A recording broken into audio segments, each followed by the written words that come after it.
Hey, what's up, everybody? Welcome back to the Weekly Bet. So today I have a great video for you.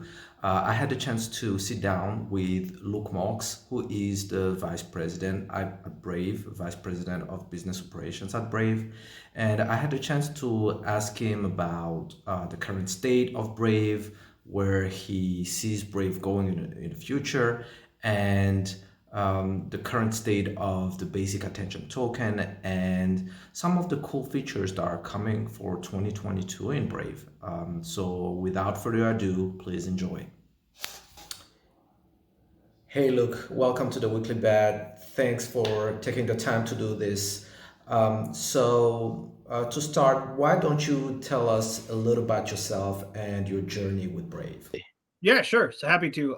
So back in, I was working in advertising at a company called OAO, and we actually like before that I was in startups and I was in publishing even before that. But when I was in advertising, it was an interesting role. I was a director of ad products, and so I was right between like Google and like these big media companies and all the other ad servers. And my job was to basically like whenever there was a new thing that would come out, we would test it, we would run it, we'd get operational for our clients. And so you get to really see like the rubber meeting the road everywhere and like how big this industry of advertising had gotten, and just also how much of a privacy invading thing this thing had become, and where all the incentives were aligned and all of that. And so I got to the point in my job where like, and we were working with really big clients too, like the NFL and Major League Soccer, like and then Comcast, Universal, all these big companies, right? And so I was looking around. I was kind of like, okay, like I could keep doing this, but one, I'm not really feeling too great about like where the industry's heading. But what is out there that's like, even trying to make a difference on this front? Like, who's actually kind of trying to build a better way to monetize? And so I kind of stumbled across Brave. This was like early 2016, so like February-ish 2016, and then I reached out and I saw they were trying to do something with Bitcoin with publishers and Brave Payments, and it was just kind of a proposal at the time. But I saw that and I was like, okay. Everything else that's out here that's trying to do this is very like user hostile. Like there were services that would like try to bypass people that were ad blocking and doing things like that, which is something I never really agree with. And plus, you always also see like they're going through all this trouble to just get pennies for publishers. It didn't even really make like sense as a scalable business. And so I was like, okay, but then I saw Brave and I'm like, okay, wait, like from the browser, this makes sense. Okay, like trying to monetize from the browser, trying to do that with keeping privacy like intact for people. And then, the fact that cryptocurrency was involved too. I wasn't really familiar with, I was a little familiar with Bitcoin, but I'd done a little bit of transacting on Bitcoin, but I wasn't like thinking about it in the way that Brave was thinking about it. When I saw what they were proposing, it just clicked. I was like, okay, I see here. Okay. Like you don't need to do all this from a cloud. You can do it from the edge on the device. And coming from where I've come from, I was building websites when I was really young, and you could really get to know the browser really well when you do that stuff. So saw what Brave was doing, reached out. This is like started consulting with them in like March of 2016. And I was still working in advertising at the time. It's kind of like, just getting a feel for what they were doing. And finally, like, I had a kid too with my wife. And then it got to the point where it's like, okay, now I'm like, okay, I'm really into this now. I really want to like join it. So like later in 2016, I came on full time. I think I was like the 12th employee or something like that. Like it was super early, right? Like, and like literally between when I joined full time, no less than 2 months later, we were in a draft of the BAT white paper to try and like, because the Bitcoin proof of concept we had out was cool, but we were running into these, issues with block scaling debates and all this stuff that was going on with Bitcoin. Like we were experiencing it firsthand. We had people saying like, look, like I don't want to spend $9 or $10 to have $5 to give to publishers every month. Like it doesn't, and that's kind of unfortunately where it was. And so we saw what Brendan saw what some of these projects were doing on Ethereum. And then we thought of this really cool way of like making a token for attention in the browser, starting with advertising, but really kind of going beyond that. Right. And so we were working on the draft of the white paper. And then, kind of in March of 2017, we put it out there, the white paper. And then it was kind of like campaigning for 2.5 months. And then the token sale happened, and we sold, it's $36 million in BAT in 24 seconds or something like that. And kind of like it really slowed down the Ethereum blockchain in the process, and Etherscan was not working, and it was a wild morning. Like I was on one finger was like trying to on the mouse to buy BAT while it was happening. The other finger was like ban hammering people in our Slack instance because everybody did token launches in Slack, and we had been like, it was a complete nightmare. Like Slack is not made for doing token launches. So, but yeah, that's kind of the genesis of what it was. And then when I joined Brave, once we got the token integrated in the browser, then a lot of it was around like, okay, these are new business models we're talking about here, right? Like some of it's traditional, some of it's known, but like really it's more than that. It's like it's privacy, it's crypto, it's working together. And so I was like, okay, my skills would be best set like kind of in BD, like business development, like trying to kind of like work with, because I worked with a lot of publishers before, and so I started to kind of do that work. We spent a lot of time working with publishers and kind of trying to find the right fit there, and then and bringing the ad platform to market with the team. And I just gave you a really long-winded answer, but that's how I kind of became familiar with Brave and joined the team, and kind of how it first started. Yeah, I absolutely love the story. I actually was introduced to Brave back in 2019 when Brave launched their Learn and Earn with Coinbase, and it's really remarkable to see how much Brave has been able to do in such a short amount of time. And I actually have a question about that. So, from 2019 to today, what has been the most challenging situation Brave has been confronted to, or what has been uh, uh, the most difficult feature to deliver that most people are not aware of? Great question. I think there's a couple ways to split that one up. Like I think one, I mean, admittedly, like I never worked for a web browser before I came to Brave, right? Like, Mm, and his first was like, well, what is this even gonna kind of be like? And then you realize pretty quickly, like, wow, browser is the gateway. Like you can block entire protocols, you can do all sorts of cool things from the browser. But the thing about browsers that I mean, at least myself, and I've worked on a lot of marketing with Brave earlier on too, like especially like on the mobile side, and when we were kind of trying to get to 1 million users. And it's hard to get people to switch browsers. It's like mm, almost like buying a car, right? Like when you buy a car, you don't need to buy a car usually unless the car you have is so broken that you can't use it anymore, or doesn't, it's not worth paying to get it fixed, or unless there's a hot new car that you really want, right? Like, yep. and so browsers are very much like that because it's your whole life that's online. And so so that was one of the challenges too, was like it's not just like any other app that you have on your phone. It's like this is like people, it's hard, you have to, and I think that the team did a really great job of like figuring out early, okay, we have to make it really seamless, like getting people in, like getting your bookmarks over, like making it so that you can just stop and run. I even just got a new device over the weekend, and like a new tablet or a new laptop, and just seeing how the sync works, it's just like, okay, cool, I can port everything over, extensions, all this other good stuff, right? Like, and get loaded right in. That was a challenge. Getting people to convert to a browser is hard. Mhm. People don't think about browsers. Most people get browsers mixed up with search engines, right? Like, and this was not uncommon. Yep. There's some other challenges too, right? Like the other big challenge, we spent like probably 2.5 years banging our heads against the wall with this, was around like us. The first strategy we had with on the business side was go to publishers and try and get to both scale the browser, like to get more user adoption, and to like get this new model out there to them. And the thing that was really hard about that was that publishers are making most of their money from advertising, and we're Mhm. blocking third party advertising because of the tracking and privacy invasion, right? So like even if we had a publisher that liked what we were doing, it was hard because we weren't big enough at the time, and because we were blocking some of their other revenue, that to just get in the door. But we did make some good like partnerships, like we did Dow Jones Media Group, and we made partnership with Cheddar and a bunch of other publications early on.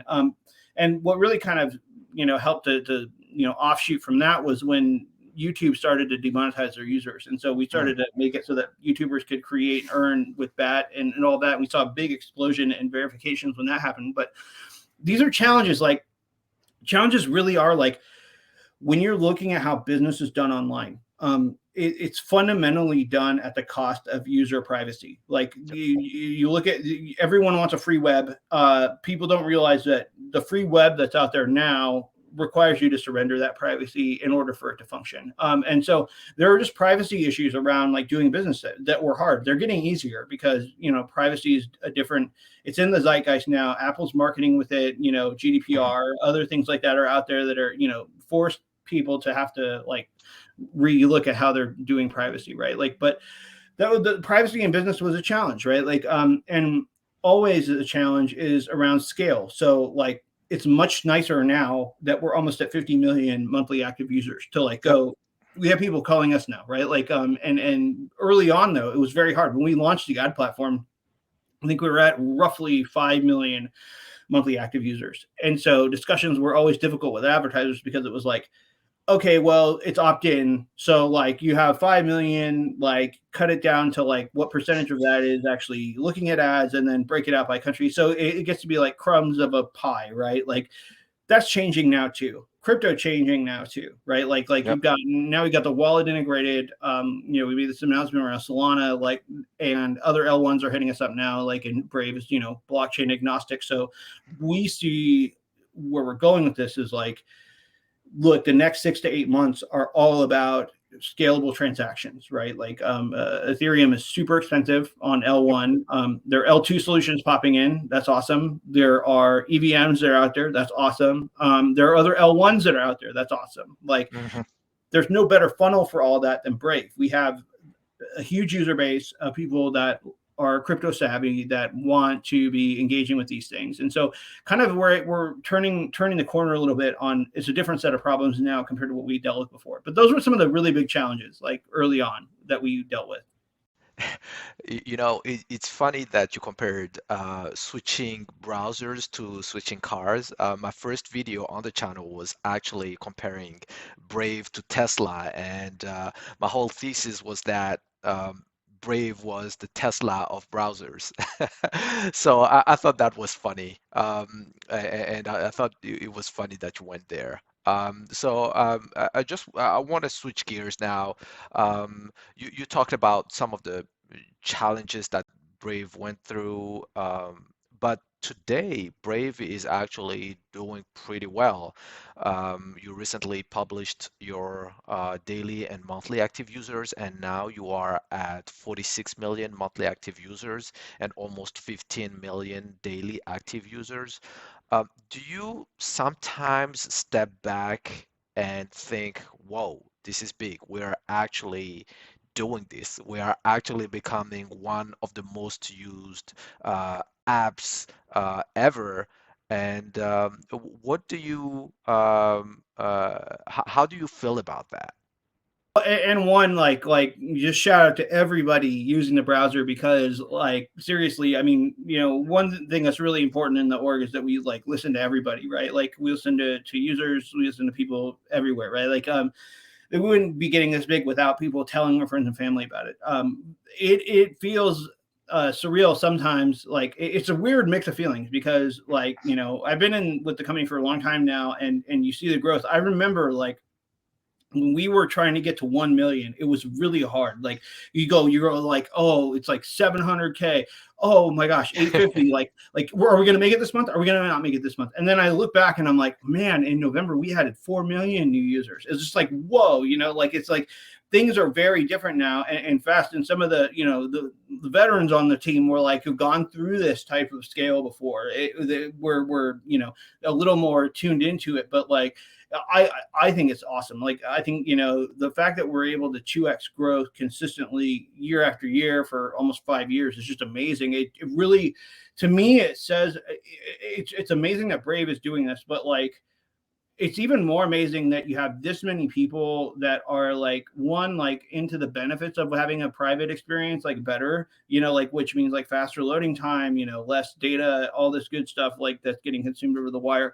But also like it's a movement of people, like people are moving with their feet, like, and this is what markets are supposed to do, right? Like and so for me it's like super cool to see like, yeah, like whoa, 50 million's like within sight. That's awesome. Like, what's 100 million going to be like? And then it's like really getting like, if you look at how there's a really great video, I had it pinned on my Twitter for a while, where it was a video somebody put together where it showed like year over year, like the different scale of browsers in the market. And it was like this like really cool horizontal bar that like would get, you'd have a logo for each on the axis, and it would increase or decrease. And the scale of growth with browsers, it's just like huge. Like, once it gets picked up, it gets picked up. Like when Brendan brought Firefox to market, Internet Explorer was like the Chrome back then, and Chrome was even really like barely even a thought at that point. And it's just like things can change fast. And with this whole crypto thing too, I mean, like, it was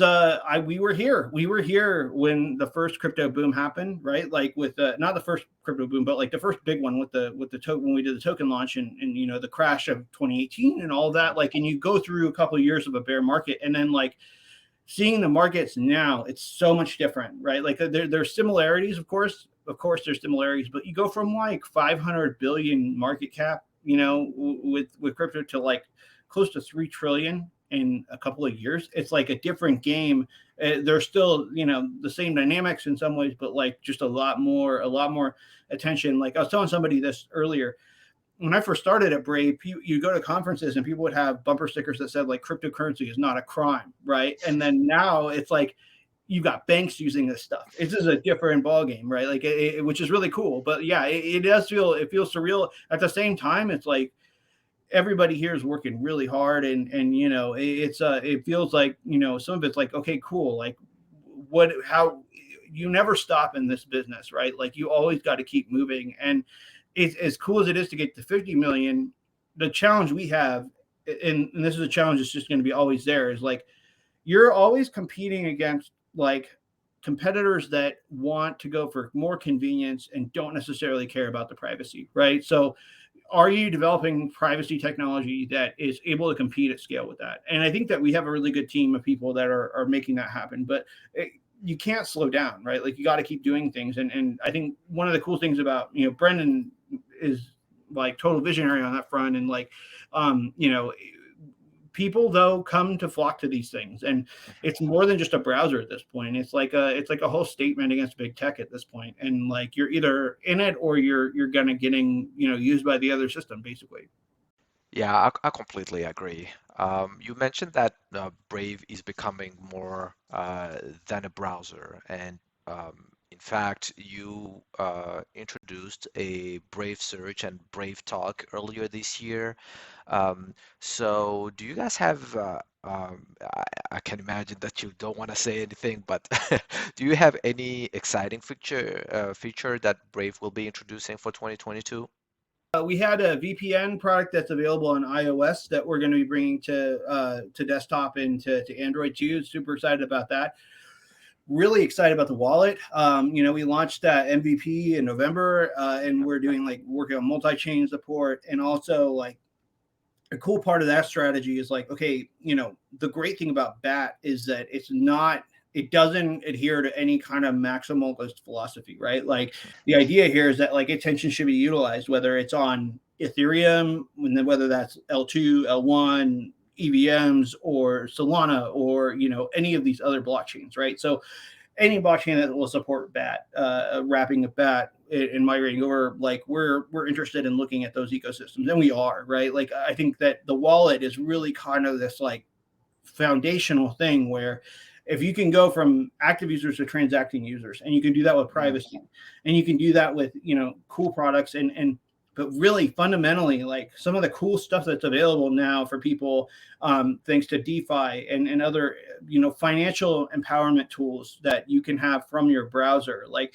this has not happened before in this way. Like, the best rate you could get on a savings account, and a high yield savings account, is like 0.5 to like 1%, right? Like, right now you can go take dollars, put them into Gemini, and make like 8% interest, and it's pretty easy to get started with that. Like, let's bring that to the wallet. Let's not necessarily Gemini's feature, but like taking those bits from DeFi that you can package and scale, putting it into a wallet where users empowered to like use these things, and then also like how can we take things like NFTs and make them more native to the experience and all that stuff. But that's all starts at the wallet, right? Like, and I think that like that's the next big thing here is like how once now that we have the wallet, how can we like kind of bridge these gaps between different types of users, like credit card users to custodial users to Web3 users, and like how can we integrate L2s? How can we get like really good support for everything, right? Like we are, like I said earlier, we're blockchain agnostic. Like we made a Solana announcement. We're excited about that. Like Solana is the first L1 that we're integrating aside from Ethereum. Like, but we're also going to integrate Bitcoin. We're going to integrate other things. We're a crypto forward company, like, and we are like not trying to play a maximalist game. Like some of us, like myself, might be super bullish on Solana because, like, I don't know, I'm a degen with DeFi and I've spent more than several cars worth on transaction fees. Then you go use something else and you're like, whoa, okay, this is slick. And, I like it, plus, projects have been really great. Like I think, but this is all about competition, right? Like it's all about competing in markets. And like some people refuse to believe that there's competition. There is competition, right? Like if you can go look at the on-chain transaction volume, like across these different EVMs and across L1s, and like look and see, like there is a clear path. Like whether people are playing games on BSC or doing NFTs on Polygon or doing these things, like if you want millions of people to use it, it has to be affordable. So like there's still some gaps there on the Ethereum side. I think they're going to fill them. I think that the next 6 to 8 months are going to be super exciting because you're going to have all this competition there, and result of competition is like hopefully better ease of use, rapid innovation for users, and better value for users. And I think that as long as people don't lose sight of that, like that's really cool. It'll get very tribal though. It already is. Like crypto Twitter is like a nightmare right now. Um, yeah, I think the tribalism there to stay, unfortunately. But actually, let's stay on the topic of the wallet topic, actually, because I think this is a fantastic feature that will unlock so many new options for Brave. But first, could you give us a state of the wallet? Are people using it? What is the feedback? It's a great question. So we released mid-November our MVP for the new wallet on desktop, so that became available for everybody on desktop. The mobile MVPs should be landing they'll be in December, and it'll be a little bit different.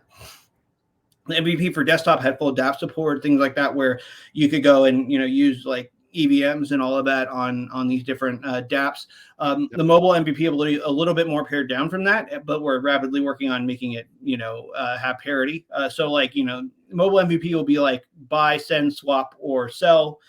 Your assets, or buy, swap, receive, or basic to and from, right? And then the DApp support will come later on mobile, but Q1 for sure. And then in the desktop, we mainly brought over our Ethereum-based wallet into a native browser wallet. You have portfolio view. You have the ability to buy with Wire, to on-ramp with fiat. You can swap using Brave Swap. And we're going to be releasing our swap rewards in the beginning of next year, where you'll actually get like a 20% rebate on your swap transaction fees in BAT with the rewards program. So like really excited about that. But yeah, the feedback's been really great. Like, so you put these things out there and, a wallet's a different animal.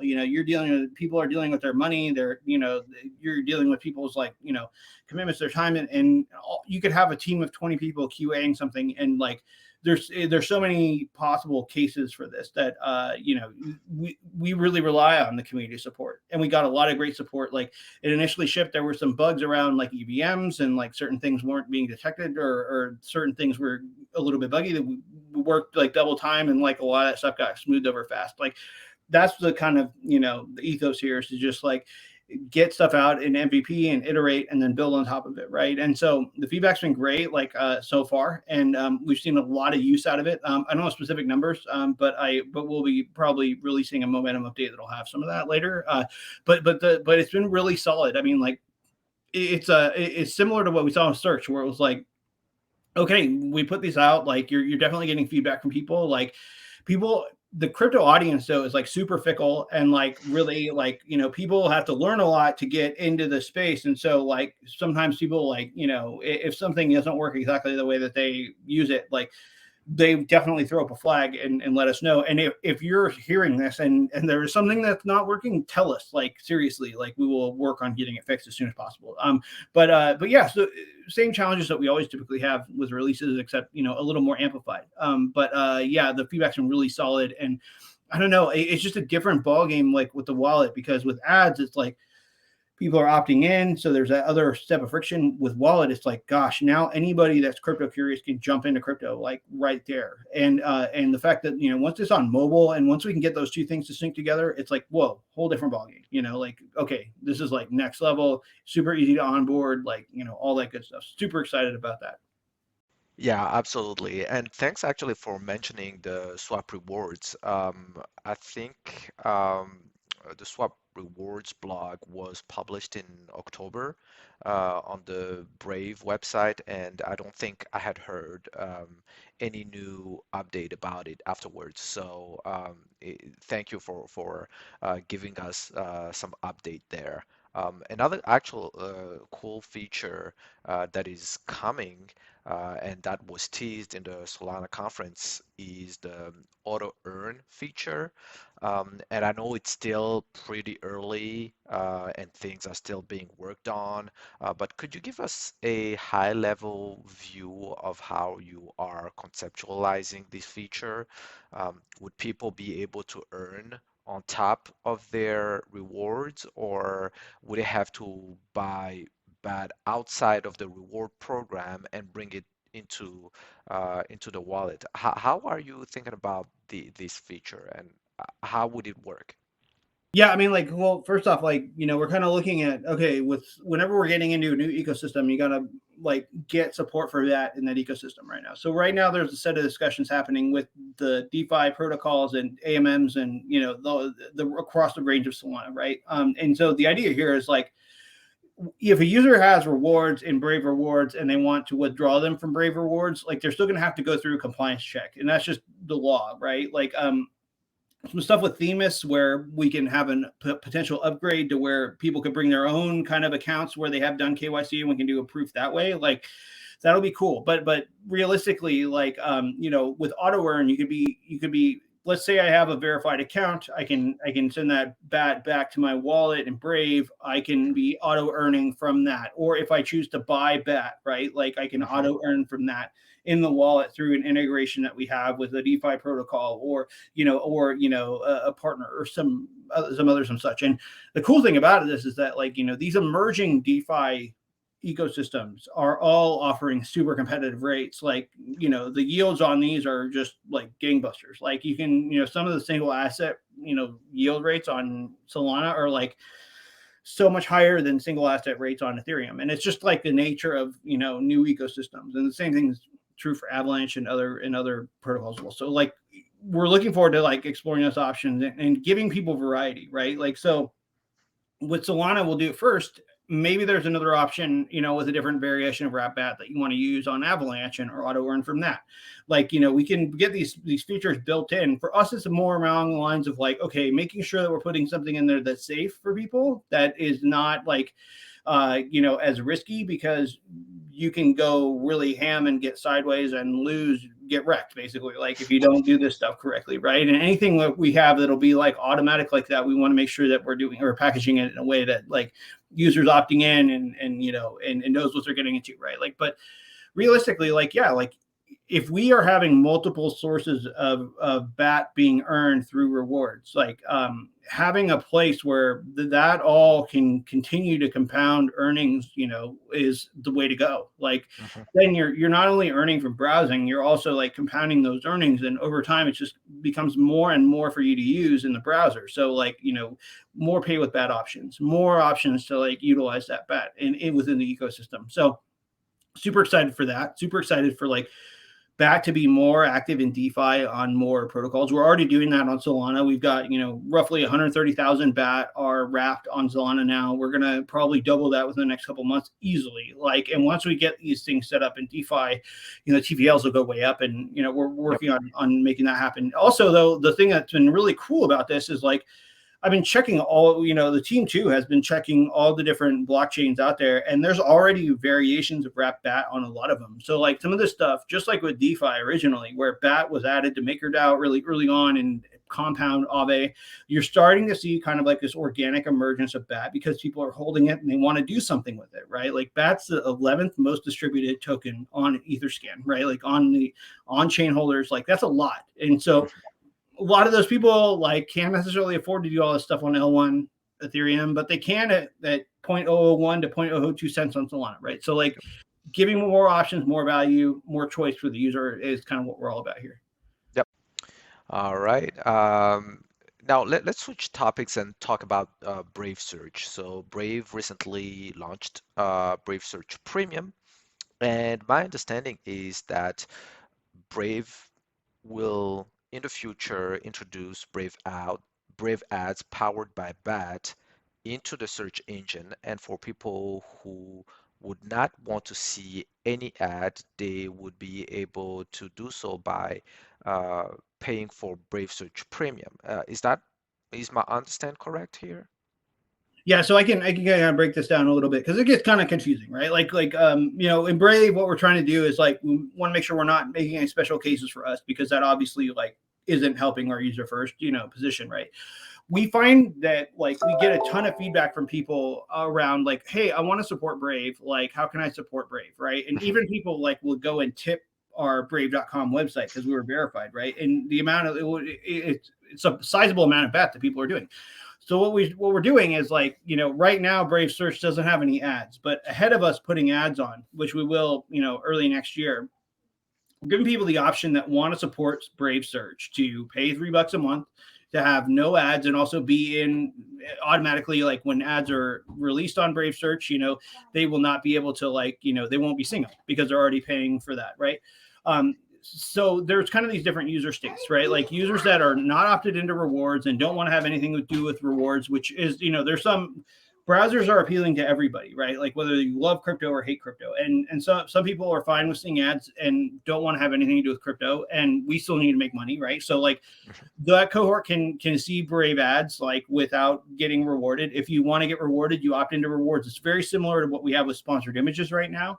And it's very similar to what we have with Brave News ads right now, where you can get the features ad supported. And at the same time, like if you opt into rewards, you get earnings from that in BAT. And so those different user states, right? Like no ads if you pay for premium, ads with no rewards if you don't want BAT, ads with rewards if you want BAT. And also like because Brave Search goes outside of the Brave browser, those same ads will go outside of the Brave browser too. So like it's all kind of like trying to figure out a plan that works and apply to these different use cases. Now that said, like just to kind of clarify too, because like this came up a lot when we did the announcement around the premium search, right? Like people were like, well, wait, like I don't want to see any ads ever. Brave is just, going back on promises, yada, yada, yada. And so just to be like super clear on that, right? Like Brave has always shown search ads. Like Brave treats search ads as like a first party ad unit that, whether it's Google ads or whether it's DuckDuckGo or whether it's, any of the other search engines, right? Like we show search ads because you're going to the search engine, it's a first party ad. If there's any third party trackers or anything like that, we block those because of our privacy requirements. But like, it's not something new for a search engine on Brave to show ads, right? Like, and there are modes in Brave, aggressive mode in our Shields mode that hide all search ads, right? Like, and we are not special casing that for Brave either. So like the knobs are still there. We aren't going to promote the knobs, obviously, because we want to, make money. But for the people that know or explore or, want the features to turn those things off, that's not going away. So like, just wanted to clarify that because it's come up too. And, we want to make sure that users don't feel like when we go out and do all this stuff, like we set a higher bar than what people are used to. And a lot of the times people are just kind of like waiting for the other shoe to drop. Like, it's like, okay, look, they did it. They sold out, or whatever. It's like, there's a fine line between like, okay, having a profitable business that grows, that can put dinner on people's tables that are making the products and selling out where you're like kind of selling out on your principles. Right. And so from top down in Brave, it's like user first ethos is like really core to what we're doing. And we're always trying to try and err on the side of fairness towards our users because that's who we're ultimately delivering, the products for. Yeah, I absolutely love it. Finally, last topic. I wanted to touch on the Brave creators. Around 1.3 million users are verified as Brave creators, which means that they can receive tips directly from the browsers. And in that sense, I've always thought about Brave as a competitor to Patreon. One thing that is currently difficult to do, though, is to interact with people who tip you because you usually don't know who tip you, and that interaction or that communication between uh, creators and fans is a little bit difficult with Brave. Is this something Brave is thinking about, and is Brave thinking about of ways to make the interaction between creators and fan more easier? Yeah, no, it's a great question. Yeah, like I definitely hear you too on that. Like, there's a lot that we would like to do. Like, initially, this was about like, okay, well, how can we, do this all with the best privacy properties, and we'll still keep those privacy properties, right? If you look at the like what we're talking in right now, like Brave Talk, right? Like, it's a good example of a tool where you can invite people to join a room in Brave Talk, right? Like, and let's say that you have a model where like a verified creator could also have a verified talk room where people could tip in the room. You could also give people shout outs in that room, right? Like stuff like Yep. that, where that bat is integrated directly into that experience. And even something like, here's another scenario, like Brave Talk Premium lets you stream to YouTube, right? From Brave Talk. So you could in theory have like, okay, I'm a creator. I want to have like VIP room where like I advertise in my Discord to people that are super into what I'm doing. Have those people join the talk session and then stream it live for everybody else, right? Like, and so you could give people in that VIP room a shout out. You could do things to cater to those people. Like, there's tipping bots, other things like that that are available in Discords that we're talking about. We're also looking at like proof of attendance protocol, like other NFTs, because there's ways you could use NFTs with creators. Like, that's a whole untapped thing that we haven't really dived too far into, that we were hoping to do it. And that's where the wallet comes into play too, because if we have wallet with NFT like native support, that's really good, and like really good NFT discovery, like we could be doing so much for creators, right? Like creators, that 1.3 million, a lot of them are familiar with like monetizing from advertising, and more traditional monetization models. Like, they're not as crypto savvy. Some of them are getting that way, sure, because like it's getting more popular, but like we would love to be a gateway to NFTs for those creators. We'd love to be a gateway to crypto for those creators. They already kind of are in the fact that they earn BAT, but like really like taking it to that next level. So like if you had them, let's say you had like an OpenSea marketplace and you wanted to verify your marketplace handle or your wallet, that you're minting these NFTs from, right? Like